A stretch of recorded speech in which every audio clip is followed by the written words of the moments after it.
आपण पाहत आहात आपल्या हक्काचे प्रतिध्वनी न्यूज।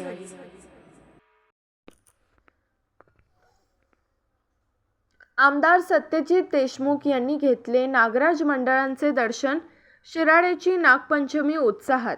आमचे शिराळा प्रतिनिधी सुभाष कदम सांगतात की जगप्रसिद्ध शिराळा नागपंचमी उत्सवानिमित्त आमदार सत्यजित देशमुख यांनी शहरातील विविध नागराज मंडळांना भेटी देत दर्शन घेतले। तसेच जिवंत नागाच्या माध्यमातून सर्पसंवर्धन व समाज प्रबोधनाचा संदेश देण्यासाठी उभारण्यात आलेल्या ठिकाणांना भेटी देऊन उपक्रमाची माहिती घेतली। त्यांच्या उपस्थितीत शिराळा नगरपंचायतीचा स्वागत कक्षात विविध नागराज मंडळांचे स्वागत व सत्कार करण्यात आला।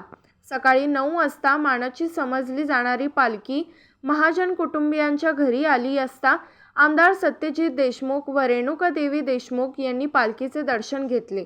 त्यानंतर त्यांनी ग्रामदैवत श्री अंबामाता मंदिरात जाऊन देवीचे दर्शन घेतले। आमदार देशमुख यांनी शहरातील विविध ठिकाणी जाऊन नागराज मंडळांच्या कार्यकर्त्यांशी संवाद साधला। जिवंत नागाच्या माध्यमातून पारंपरिक श्रद्धेबरोबरच सर्पसंवर्धन आणि समाज प्रबोधनाचा संदेश दिला जात असल्याचे त्यांनी पाहिले। शिराळा नगरपंचायतीने उभारलेल्या स्वागत कक्षात उत्सवासाठी आलेल्या विविध नागराज मंडळांचे आमदार सत्यजित देशमुख यांच्या हस्ते स्वागत व सत्कार करण्यात आला।